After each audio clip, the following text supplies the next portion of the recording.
Eu sou Renata Peixoto de Oliveira, sou professora do curso de Relações Internacionais e Integração e também do mestrado em Integração Contemporânea da América Latina e o programa de pós-graduação em Desenvolvimento e Políticas Públicas, o PPG-PPD, da UNILA. Como pesquisadora, eu também faço parte de alguns grupos de pesquisa, como o DALC, da LACIP, que é um grupo que estuda democratização na América Latina, e um grupo vencedor de uma convocatória da CLACSO, que é o Comitê Latino-Americano de Ciências Sociais, e estamos, no momento, estudando as protestas, Protestas en los tiempos de las cóleras, impugnaciones al neoliberalismo en las protestas del año 2019 en Argentina, Brasil, Chile e Colômbia. Então, estudando aí movimentos sociais e protestas, e também sou autora do livro Sem Revoluções, os dilemas das democracias neoliberais andinas. Para a gente começar essa conversa, a gente está vendo aí grandes mobilizações na Colômbia, a ONU dizendo que eles não estão respeitando os direitos humanos. Eu estava fazendo uma pesquisa agora há pouco no YouTube, vi a polícia batendo num rapaz caído no chão. E, enfim, o que está acontecendo na Colômbia?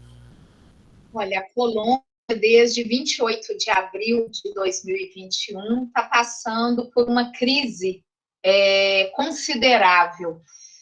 Nos últimos dias, a população, vários setores da sociedade colombiana têm se mobilizado contra algumas medidas que são consideradas impopulares do governo do Iván Duque, e a população mobilizada, a sociedade civil mobilizada, está sendo duramente reprimida pelas forças policiais do governo.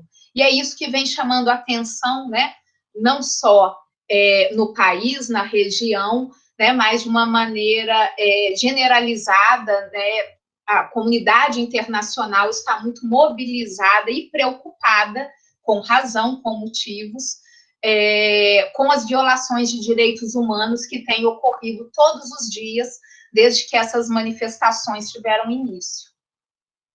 Mas teve um estopim, historicamente, já é um histórico de um governo repressor na Colômbia, e inclusive há um histórico também de movimentos armados, anti-governo e tal. Você consegue fazer um panorama histórico para a gente dessa situação, de como a Colômbia chegou nesse ponto? Sim, é importantíssimo. No caso da Colômbia, nós temos esse estopim, o que explica essas manifestações agora, em grande parte, é a impopularidade de uma medida do governo Iván Duque, que era a proposição de uma reforma tributária. Com essa reforma tributária, a ideia seria aumentar os impostos, e isso geraria ali impactos para a população que já está ali empobrecida por conta da crise econômica, crise esta que foi alavancada durante o período da pandemia. Mas mesmo com a retirada dessa reforma tributária da pauta política, da agenda política, porque o governo, diante das manifestações, recua e retira isso da agenda, é preciso a gente entender que essa manifestação, de um sentido geral, essa mobilização agora de 2021, ela não nasce, ela não surge do nada, e nem mesmo essa questão da reforma tributária explica, o todo da insatisfação da população colombiana em relação ao governo. Porque em 2019 nós já acompanhamos mobilizações também, protestos sociais, manifestações de grande envergadura no final do segundo semestre ali na Colômbia, principalmente no dia 21 de novembro de 2019, grandes mobilizações nas principais cidades do país, que levaram às ruas entre 200 mil e 1 milhão de pessoas. A grande insatisfação do povo colombiano nos últimos anos se refere à insatisfação com o modelo econômico. É importante a gente perceber o seguinte: no século XXI, na América Latina, precisamente na América do Sul, o que nós tivemos? Nós tivemos ali o avanço, né, uma onda rosa, né, o avanço de governos progressistas com um perfil de centro-esquerda em grande parte dos países da região. Mas isso não aconteceu no Chile, não aconteceu na Colômbia e não aconteceu no Peru, né? São países que se mantiveram na via neoliberal. O projeto neoliberal, né, ele se manteve em curso.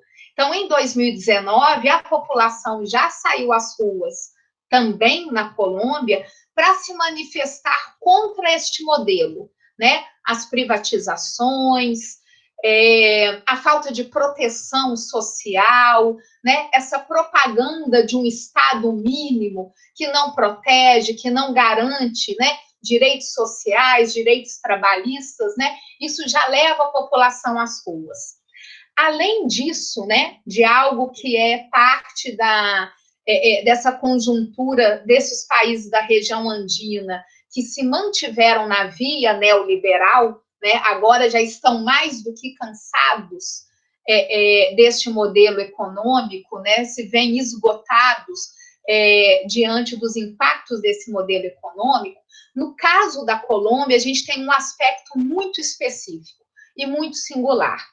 Em 2016, a Colômbia assina ali um tratado de paz. Um tratado de paz entre o governo e as Farc, né, as Forças Armadas Revolucionárias da Colômbia, o principal grupo guerrilheiro em atuação no país.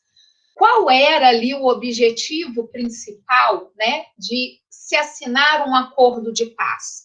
Colocar fim a cerca de 5, 6 décadas de uma guerra civil em curso na Colômbia, né?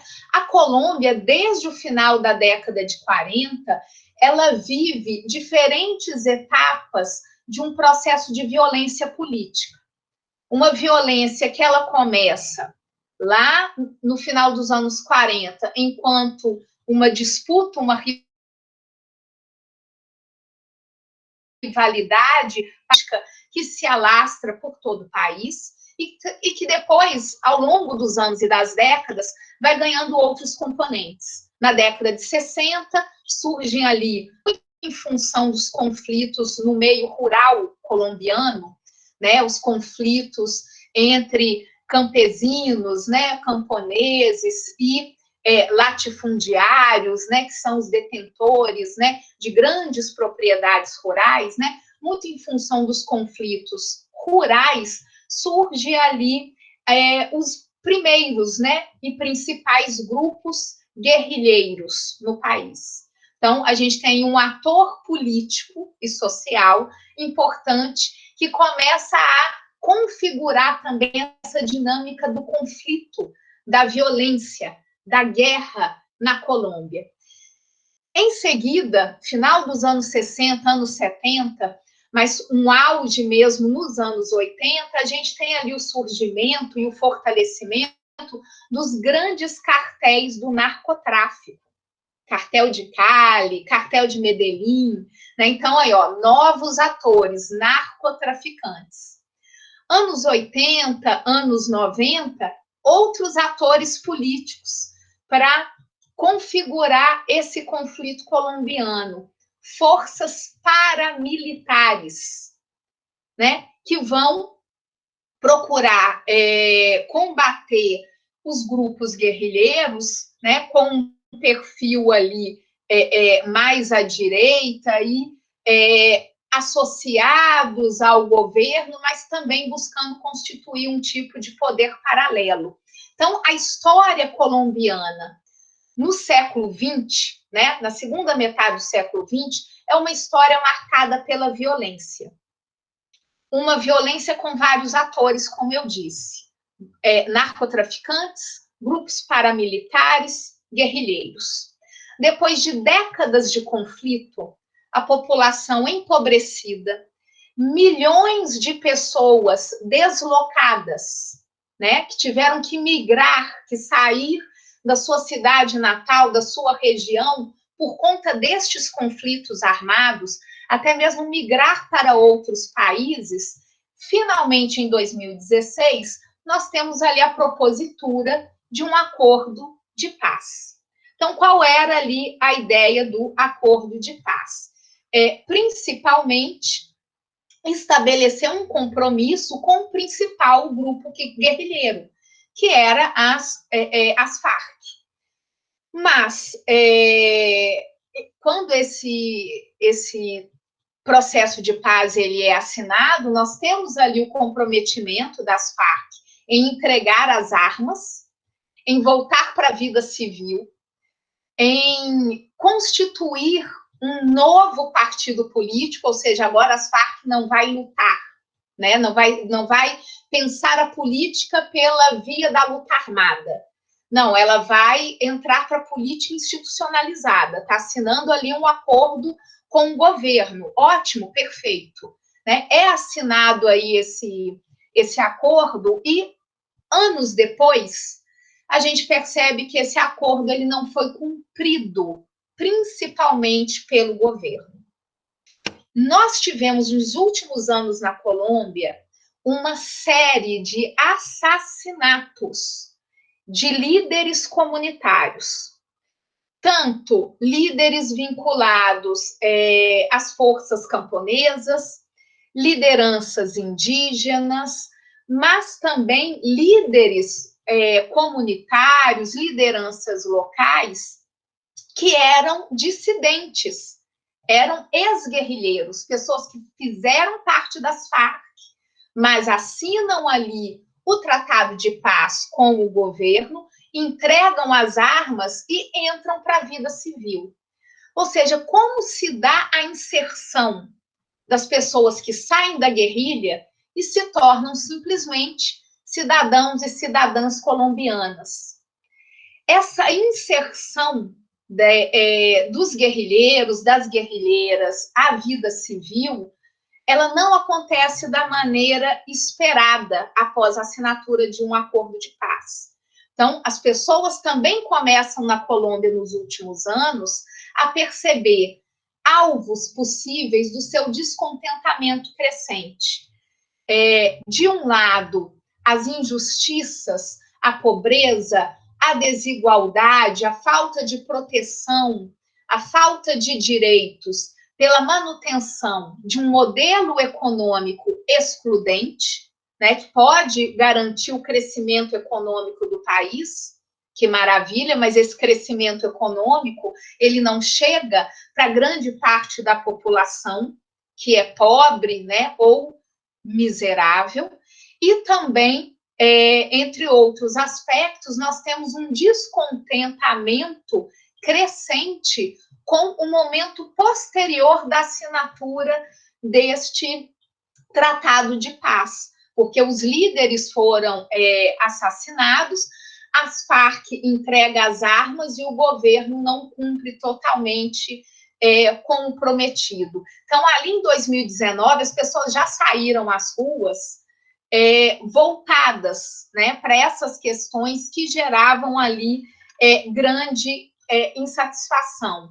Outro elemento, desigualdades socioambientais, destruição do meio ambiente, um modelo econômico e produtivo que degrada o meio ambiente. E ao degradar o meio ambiente, ao destruir o ecossistema, também acaba atingindo as populações, especialmente, né, as populações da região amazônica colombiana, né, as populações, os povos indígenas, os povos originários e também a população afrodescendente.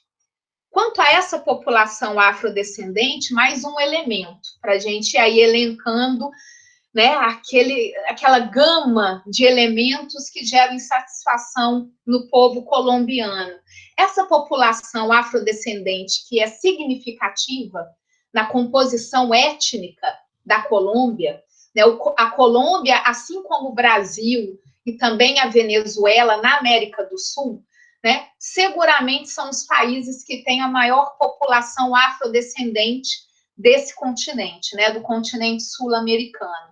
Ocorre um censo governamental na Colômbia e esse censo ele acaba garantindo, estabelecendo o que os críticos chamam de invisibilidade da população afrodescendente, como se tivesse diminuído, desapareceu. Onde estão, né, os afrodescendentes colombianos? Aonde está a população negra colombiana? Era de fato um número tão expressivo assim? Né? Então, pela forma como o censo foi conduzido ali e divulgado, né, toda essa questão envolvendo a identidade da população afrodescendente colombiana, né, ela foi comprometida e também, com muita razão, as pessoas se mostraram insatisfeitas. Então, olha só, eu elenquei aqui uma série de questões, né, algumas delas, né, que foram ali as principais para alavancar essa insatisfação. Mas aí a gente entra em 2020 com a pandemia de Covid-19 em todo o mundo e aqui com seus efeitos e repercussões na América Latina. No caso da Colômbia, o que é importante a gente prestar atenção, até para entender o que está acontecendo agora, primeiro semestre de 2021. A Colômbia, se a gente procura ali, vamos fazer uma pesquisa e vamos buscar os países que agora, né, eu estou falando aqui em abril de 2021, são os líderes regionais de contágio e mortes nesse ranking da pandemia na América do Sul, né? A Colômbia é o terceiro país. Então, os números, né, de infectados na Colômbia aumentaram significativamente agora no mês de abril. A vacinação, a população acredita que a vacinação ela ocorre de uma maneira muito lenta.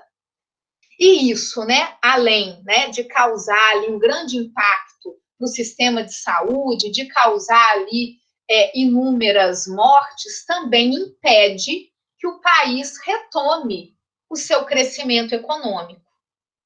E a população já recente, né, há alguns anos, e ainda isso é reforçado durante a pandemia, durante o ano de 2020, né, essa crise econômica, ela chega ali a um patamar alarmante, atinge, né, principalmente os setores menos favorecidos da população colombiana, e isso parece, gente, que vai levando a uma bola de neve, né, de insatisfação.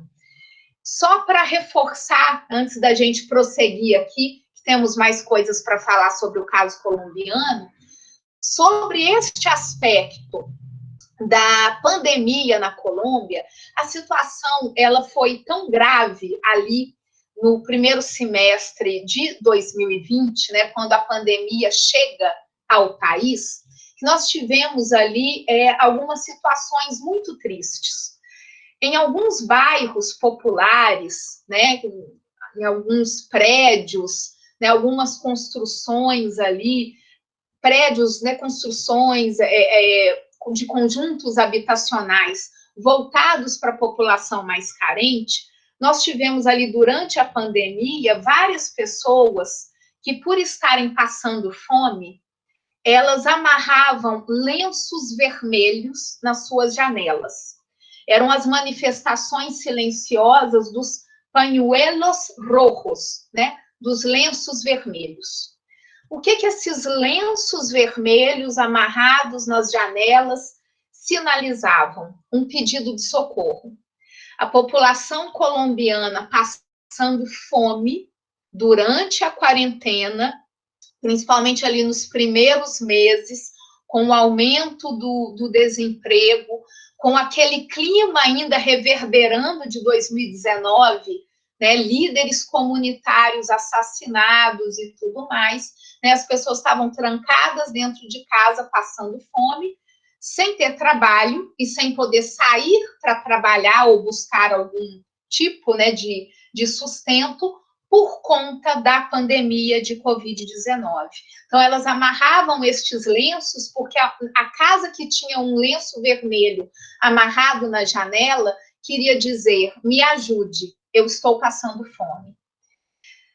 Com a situação não resolvida pelo governo, né, ou seja, essas pessoas ainda naquela situação de miserabilidade extrema, em muitas cidades do país, o que aconteceu? As pessoas, mesmo durante a quarentena, né, com as cidades fechadas, com o comércio fechado, com proibições ali, né, as pessoas não poderiam se reunir, não poderiam se aglomerar, né, porque isso poderia propagar o vírus.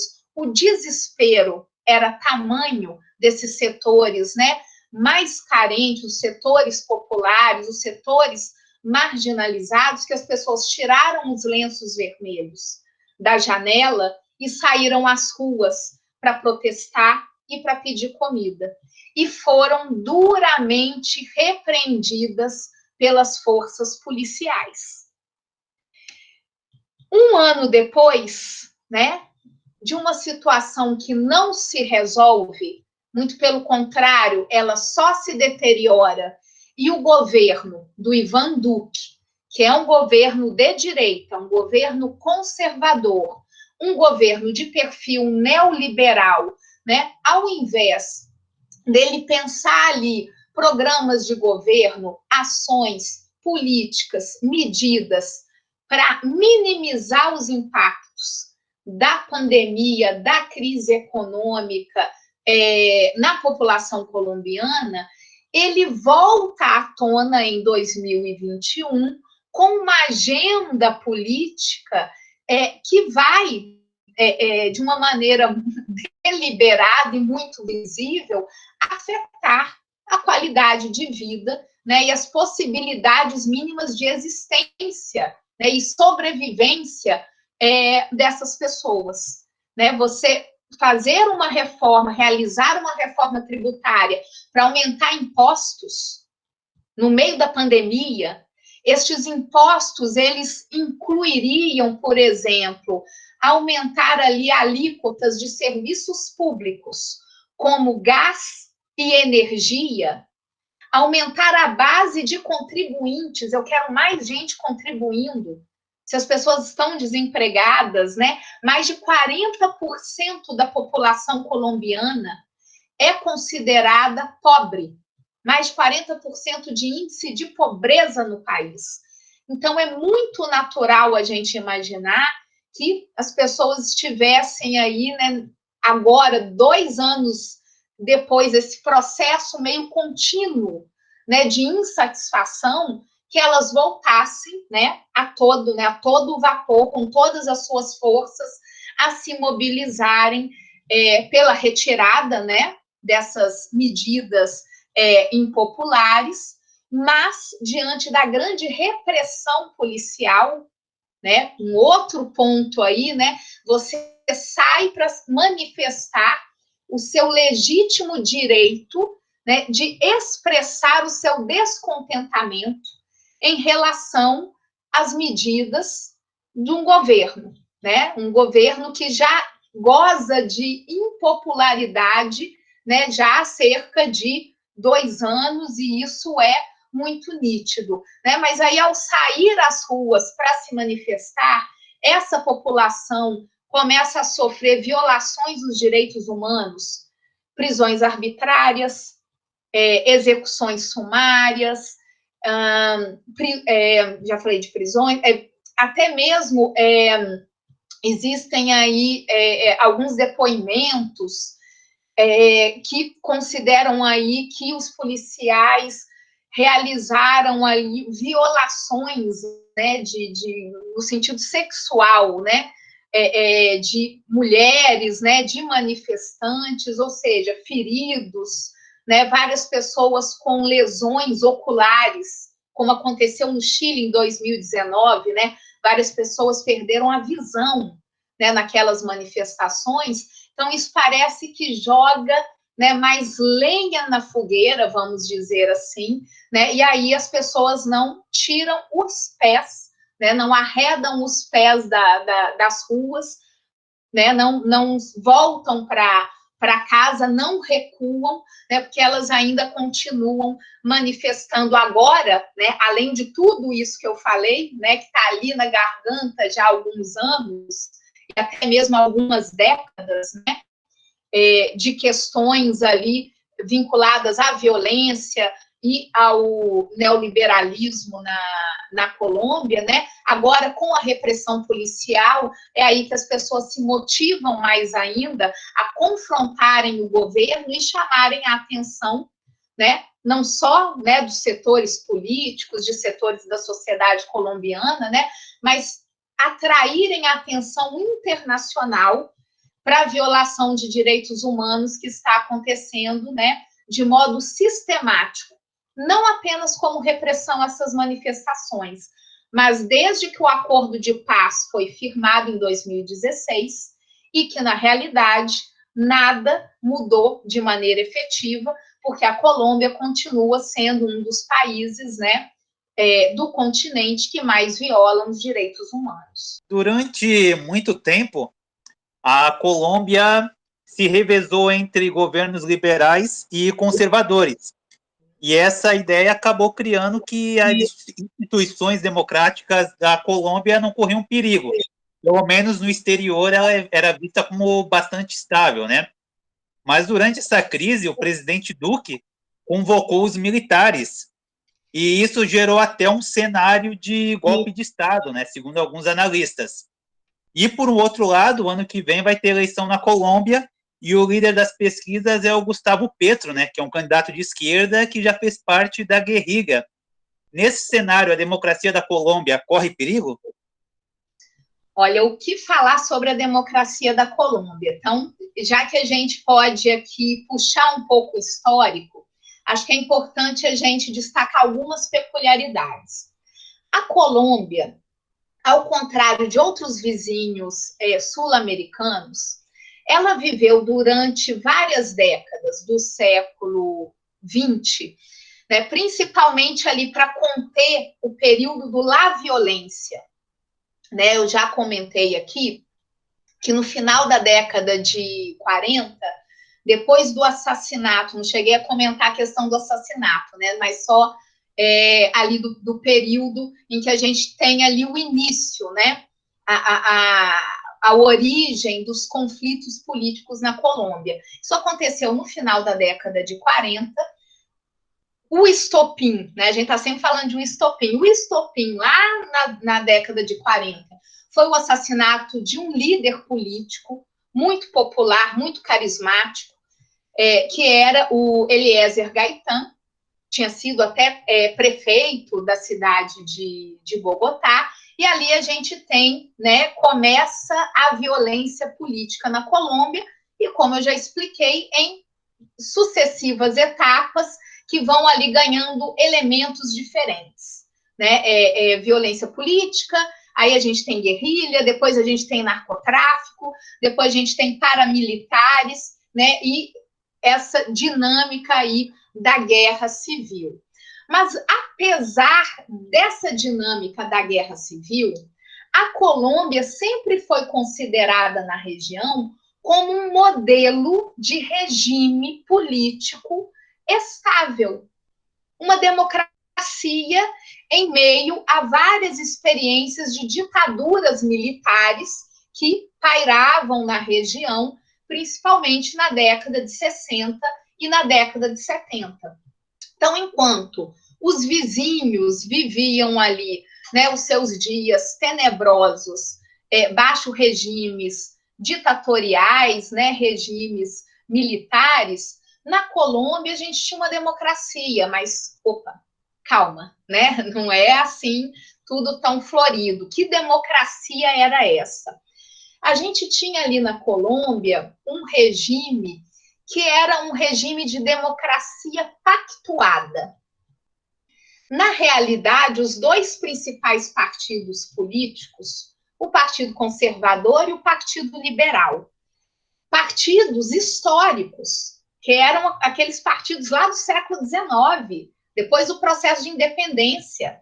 A gente tinha ali Partido Liberal e Conservador em vários países da região, na Colômbia também. Só que na Colômbia eles não desaparecem no século XX, como nos outros países. Eles continuam sendo os principais partidos políticos do país. Em meados do século XX, eles vão estabelecer uma democracia pactuada, em que o acordo vai ser os dois se revezam no poder. Uma hora é o Partido Conservador que governa, depois é o Partido Liberal, e assim sucessivamente. Então, nós temos eleições? Temos, mas nós já sabemos quem vai ganhar e como a dinâmica foi estabelecida, né? Ora é um partido, ora é o outro. Então, como assim isso é uma democracia? Era um regime muito fechado, na realidade, muito concentrado, né? O poder muito centrado ali no governo central, né? Em detrimento das localidades, que surge com o objetivo de controlar e, de certa maneira, estabelecer algum tipo de proteção, né, enquanto a sociedade civil, né, está ali enfrentando a dinâmica da violência, né, são atentados terroristas, são sequestros, são violações de direitos humanos acontecendo ali na vida real. O sistema político colombiano, olha, ele está bem distante. Ele está lá em cima, uma caixinha ali, ó, protegido, nada acontece. O país pode estar explodindo, pessoas sendo assassinadas, sem problemas. Nossas instituições, elas funcionam perfeitamente. Somos uma democracia.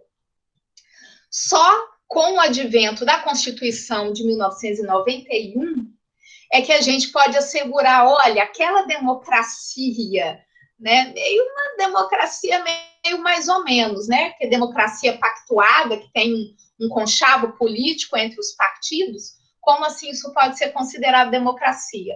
Tá, ok, mas ela vai realizar aí um processo de abertura, né, vai acabar com esse pacto, esse revezamento, essa democracia pactuada, vai deixar isso para trás, né, a partir ali da década de 90.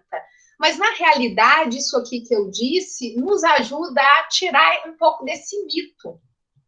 Ai, gente, mas a Colômbia é uma democracia estável, a mais antiga democracia da região, e agora, 2021, o que está acontecendo? Né? A democracia colombiana está em crise? Ponto para a gente refletir, bem, né? Mas será que existia uma tradição tão democrática assim? Outro ponto, de que democracia a gente está falando? E que democracia a gente quer construir? Porque, na realidade, a gente tem ali um regime de democracia liberal procedimental, né? As regras do jogo, eleições, essas coisas estão acontecendo. Ah, ok, beleza. Mas, e o modelo neoliberal? E a violência política? E a violação dos direitos humanos? Qual é a qualidade dessa democracia na Colômbia? Será que, na verdade, com essas manifestações mais recentes, 2019, 2020, 2021, né, na realidade, essas manifestações não sejam ali o grande termômetro, ponto para reflexão, né, o grande termômetro da democracia colombiana, no sentido de que agora as pessoas estão se manifestando, né, depois de décadas e décadas, né, de uma forma muito consistente, linear, né, levando ali as suas reivindicações, de fato exigindo que o processo de paz na Colômbia ele seja concluído, que o processo de paz que foi assinado, ele seja respeitado, que o modelo econômico excludente, ele seja repensado, ele seja substituído, né, e que as pessoas possam ter direito a uma verdadeira democracia, que não é aquela democracia para ficar mostrando nos livros de história oficial, né, ou nem se exibindo para os países vizinhos. Olha, nós somos a democracia mais estável da região. Como assim? Né, com um histórico de atentados terroristas, assassinatos políticos, assassinatos de líderes comunitários, né, violação dos direitos humanos, pobreza extrema, falta de seguridade social.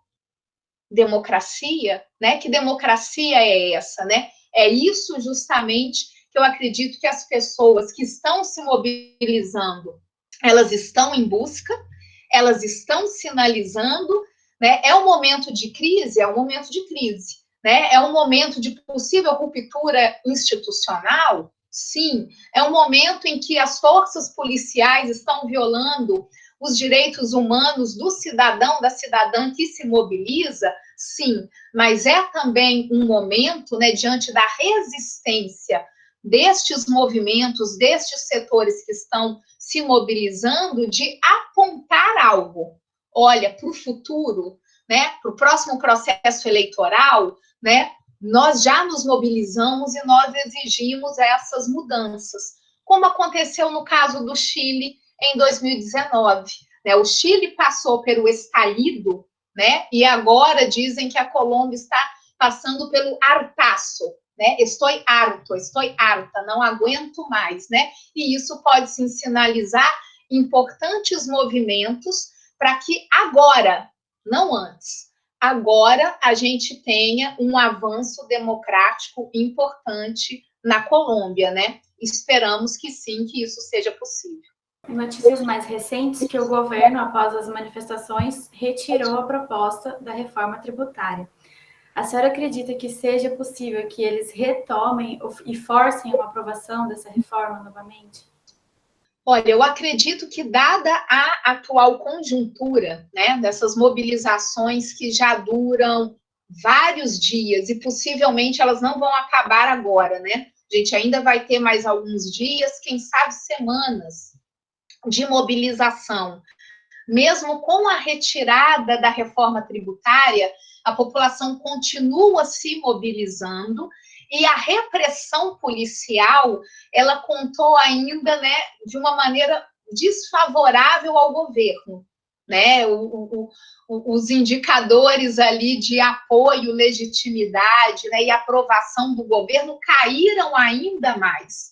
E, né, teremos aí um processo eleitoral futuro. Acho que seria muito difícil o governo encontrar legitimidade, né, e ter força política suficiente para, neste momento, avançar com essa reforma ou com qualquer outra medida, né, de cunho neoliberal ou alguma medida popular, né, que tenha esse impacto, porque a população ela está se manifestando, né, está se mobilizando e demonstrando um nível de insatisfação tão considerável, né, que qualquer movimento nesse sentido, né, a gente pode ter ali um reaquecimento do conflito, né, e novas ondas de manifestações ao longo deste ano. Professora Renata, a professora fez um cenário, um panorama bem grande para nós do que está acontecendo na Colômbia. E a gente fica se perguntando por que a imprensa do Brasil, ela fala pouco do tema. Eu acho que não é a primeira vez, nesse mesmo programa a gente falou de uma situação da crise política do Peru, que também não estava sendo retratada aqui. Então, por que isso acontece? A imprensa brasileira, né, de fato, e não só a imprensa, a academia brasileira, ela ainda não olha muito, né, para os países vizinhos. Acho que primeiro a gente tem que pensar em alguns aspectos históricos mesmo, né? O Brasil é um país de colonização portuguesa, voltado para o Atlântico, nas suas relações comerciais, culturais, políticas, diplomáticas, sempre esteve muito mais voltado para os Estados Unidos e para a Europa. Só no início do século XXI, né, a partir daquele movimento político, né, de vários governos progressistas, né, tomaram conta do cenário político regional, a gente verificou ali uma movimentação, né, no sentido de uma aproximação, né, entre o Brasil e os países vizinhos, mas acho que persiste mesmo esse traço cultural, né, até mesmo nos considerarmos latino-americanos. É muito comum no Brasil, né, a gente ouve as pessoas falarem assim, ele, ela, ou aquele país ali, um país latino, né, um país latino-americano, e nós, né, o Brasil não é um país latino-americano, né, então a gente está falando muito de uma questão de identidade, né, a identidade brasileira, e uma identidade que nos últimos anos, por conta de um projeto de governo em curso, olha ainda muito menos para a América Latina e muito mais para os Estados Unidos, e também faz todo um movimento em torno do nacionalismo, do patriotismo. Então, a gente se afasta muito mais, né, destes países. Mas, além disso, quero também acreditar que, no caso do Brasil, né, de essa parca cobertura sobre o que está acontecendo na Colômbia, né? As pessoas precisaram morrer literalmente na Colômbia, nas manifestações, para que aparecesse a primeira notícia aqui, e agora sim a gente consegue acompanhar, né, alguma coisa ou outra, né, sobre o que está acontecendo ali. A gente também precisa perceber que o nosso momento no Brasil é um momento muito singular, né? O Brasil é o líder mundial, né, da pandemia, né? O Brasil está passando também por uma séria crise política institucional, né? Não é porque as pessoas não estão nas ruas, né, se mobilizando, que a gente tem que imaginar que a Colômbia está numa situação crítica e no Brasil as coisas estão muito bem, obrigada, né? Não, muito pelo contrário, né? Estamos sim já há alguns anos, né, vivendo ali momentos de retrocesso político, institucional, retrocesso democrático, e que é bastante complicado. Então, o Brasil ele está muito voltado, neste momento, para os seus problemas, né, para o que está acontecendo aqui, né, a questão da pandemia, as crises políticas, a abertura de uma CPI da pandemia, né, neste momento. Então, né, aquilo que já é um costume, né, num momento em que nós temos ali assuntos muito sérios, né, muito complicados para se tratar sobre a nossa política, né, então acredito que isso também explique um pouco esse olhar excessivo para a nossa realidade, né, e esse desconhecimento ali do que está acontecendo nos outros países da região, em especial o que está acontecendo na Colômbia agora. A partir do início do século XXI, a gente viu que a grande maioria, né, dos países sul-americanos, né, vou englobar aqui a grande maioria dos países latino-americanos, eles acabaram elegendo governos progressistas e tal, e a gente teve ali na primeira década, basicamente, do século XXI, a gente teve vários governos progressistas.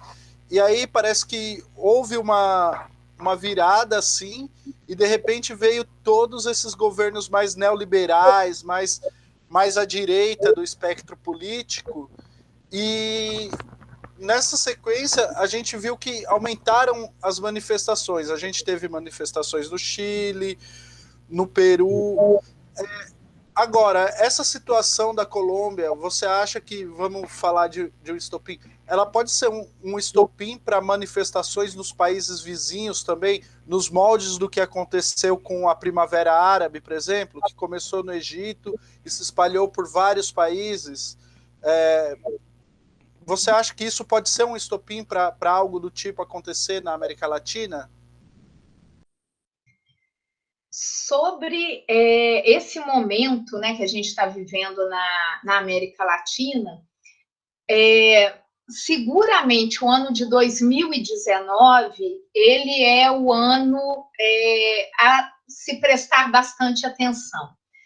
E é muito curioso para mim, né, como professora, como pesquisadora, porque eu lancei um livro em 2019, e neste livro qual era a minha preocupação?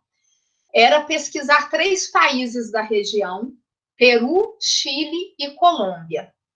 O que esses países tinham de especial e de diferente, né? Por que estes e não outros?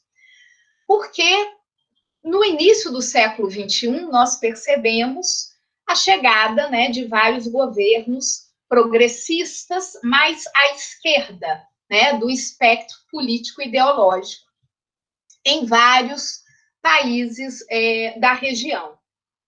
Esse movimento ele aconteceu muito em função de uma crise do modelo neoliberal. Né? O modelo neoliberal ele foi ali alastrado, né, por toda a região, principalmente na década de 80 e na década de 90, com a experiência pioneira do Chile na década de 70. Né? Mas avança por toda a região na década de 80 e na década de 90.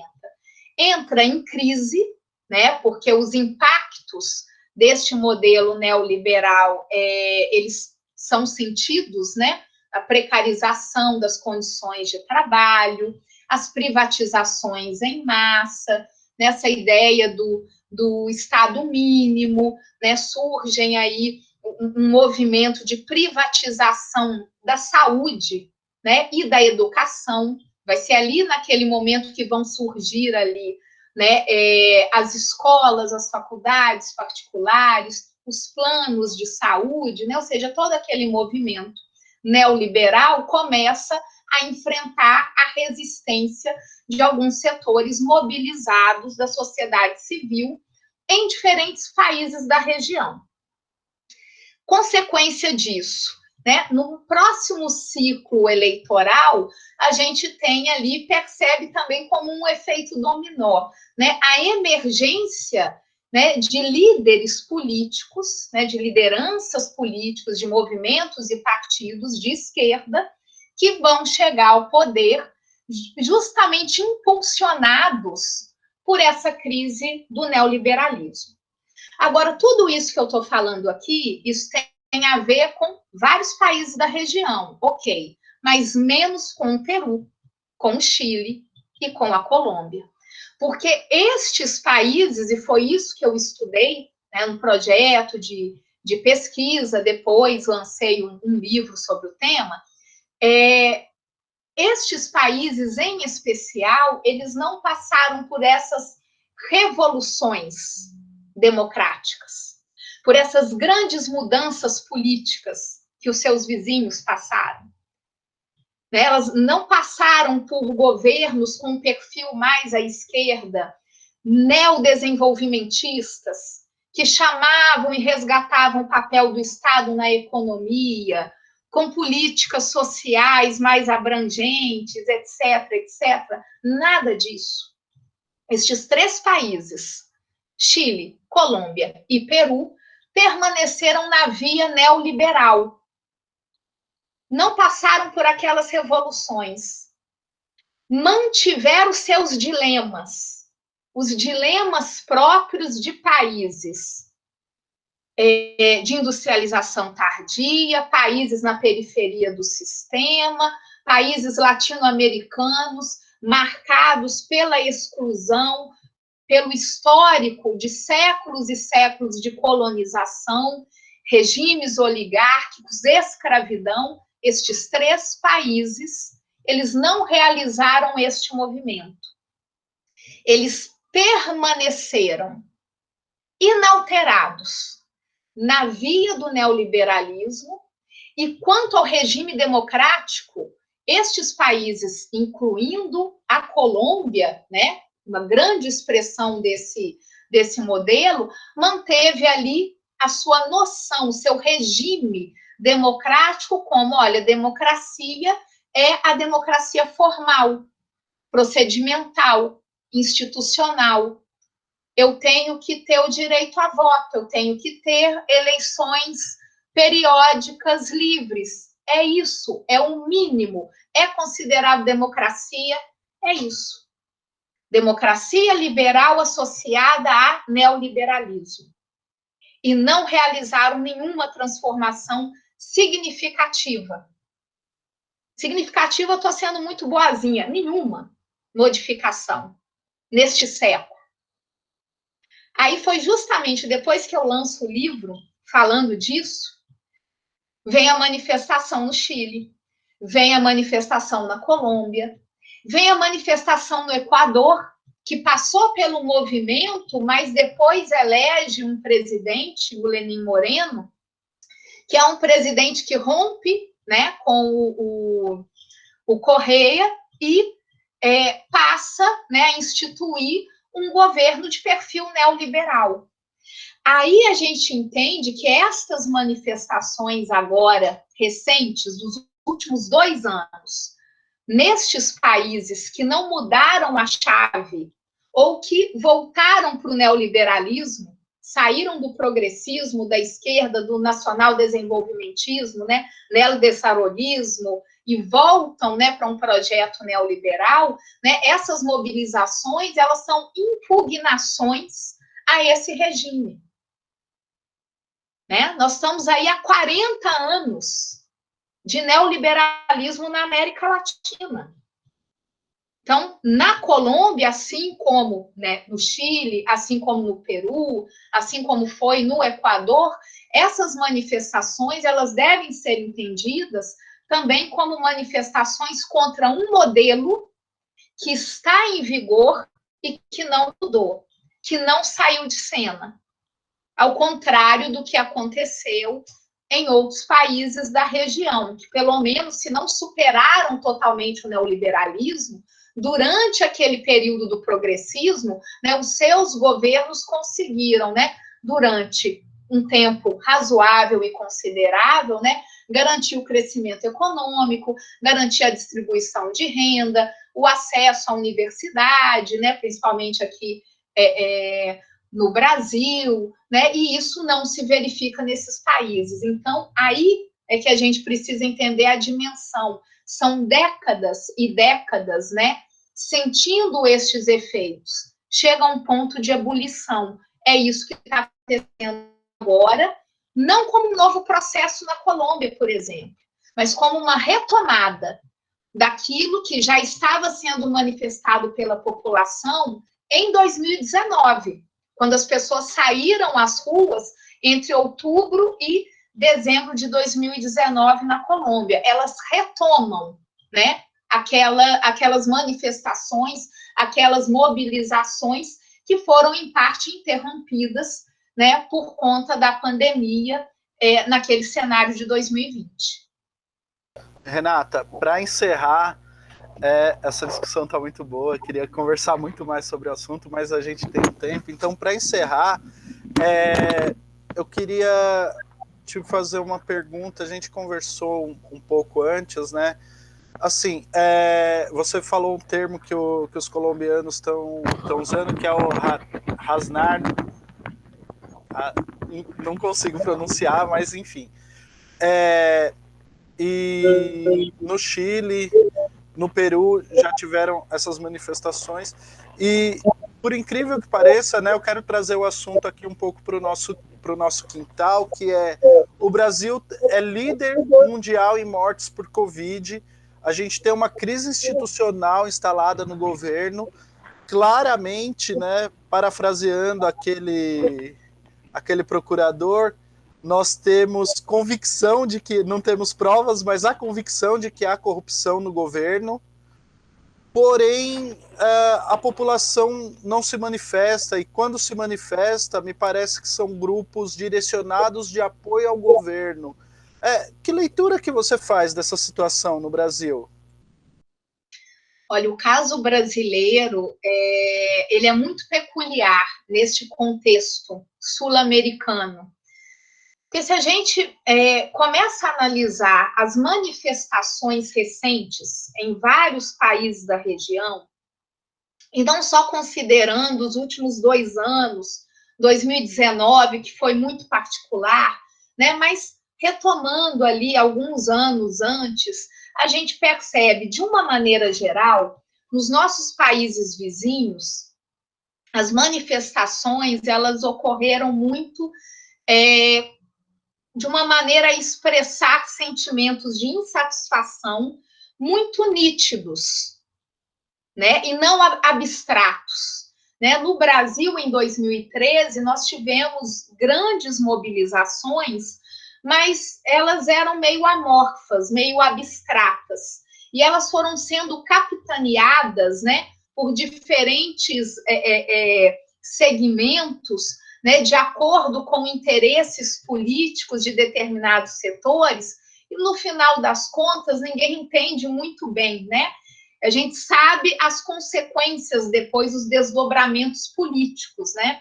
Que a gente teve no país, as mudanças que nós passamos no Brasil nos últimos anos e que vieram, né, depois daquelas mobilizações. Mas elas em si, né, se a gente compara com o que está acontecendo, o que aconteceu em outros países da região, né, ela não tem muito para onde ir. As pessoas não sabem. Está insatisfeito, mas é o quê? Né? Qual é o nome que você dá a essa insatisfação? No caso dos nossos países vizinhos, no caso do Chile, né, foi manifesto de maneira, né, muito evidente a insatisfação, por exemplo, com a manutenção, né, do mesmo marco constitucional herdado da ditadura, a Constituição de 1980. No caso da Colômbia, as manifestações também elas dão um recado muito direto. A insatisfação com o governo Ivan Duque, porque este governo, no meio da pandemia, quer lançar uma reforma tributária que vai onerar a classe média, a classe trabalhadora, porque não tivemos o cumprimento do Acordo de Paz de 2016, os assassinatos dos líderes comunitários são um reflexo disso. Então, o recado é muito claro, é muito evidente. O caso brasileiro, ele chama a atenção porque ele é, vamos dizer, quase um disparate completo. Né? As manifestações, quando ocorrem, elas não conseguem catalisar e levar um número tão expressivo de pessoas às ruas, como acontece agora na Colômbia, como aconteceu no Chile, por exemplo. Temos manifestações, mesmo que a gente consiga perceber, né, que o número ali do engajamento é um pouco menor, porque nem é o perfil. Né? Nós temos manifestações pró-governo no Brasil, né? Apoiadores do presidente Jair Bolsonaro, né, que não tem esse perfil, vão às ruas, mas na realidade tem muito mais um perfil de fazer ali a sua mobilização pelas redes sociais. Né? É um outro tipo, é um cyberativismo individualista, é uma outra coisa. Né? Isso já vai nos mostrando aí como que o Brasil ele não serve muito para comparações nesse momento, né? Porque o Brasil é um caso muito singular. Né? Nós temos um governo que não é de direita neoliberal, simplesmente. A gente tem um governo que tem um perfil de extrema direita, né? Um governo conservador, temos medidas impopulares, temos esse problema, né, da pandemia. O Brasil é o recordista, né, mundial nesse triste ranking, e nada acontece. Né? E quando a gente tem alguma reação, ela não é uma reação favorável no sentido da preservação dos valores das instituições democráticas. É o contrário, é o inverso, né? É contra as instituições democráticas, é contra as regras do jogo, né? Então, o Brasil, infelizmente, né, ele passa aí por um momento de crise, né, mas que não pode ser muito comparado com o que está acontecendo nos outros países, né? Porque ali sim a gente vê a população se mobilizando. Eu tenho uma medida que eu considero impopular: a economia vai mal, a condução da pandemia, olha o caso paraguaio, a condução da pandemia, considero que ela não está sendo bem realizada pelo governo, a população sai às ruas e vai protestar, né? No caso brasileiro, a gente não percebe isso. Faço o convite a vocês para se inscreverem no canal, ativarem as notificações e acompanharem sempre os vídeos, as novidades no canal da Unila.